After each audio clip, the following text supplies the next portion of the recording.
আসসালামু আলাইকুম। আজ লাউ শাকের একটি সহজ রেসিপি শেয়ার করব। যারা নতুন রাঁধুনি তাদের কাছে সব রান্নাই প্রথমে কঠিন মনে হবে। ভিডিও মনোযোগ দিয়ে দেখে রান্না করলে সহজ লাগবে।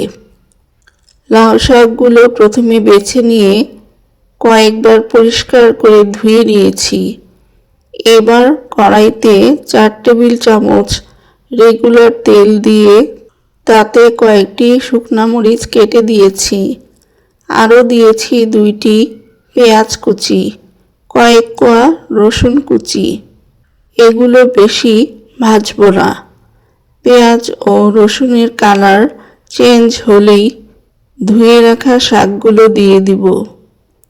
5 মিনিটের জন্য ঢেকে দিব। 5 মিনিট পর ফিরে এলাম। 5 মিনিট পর শাকগুলো কমে এসেছে। ঢাকনা খুলে শাকগুলো নেড়ে দিব। এখন আবার কিছুক্ষণের জন্য ঢেকে দিব। কিছুক্ষণ শাকগুলো ভেজে নিব।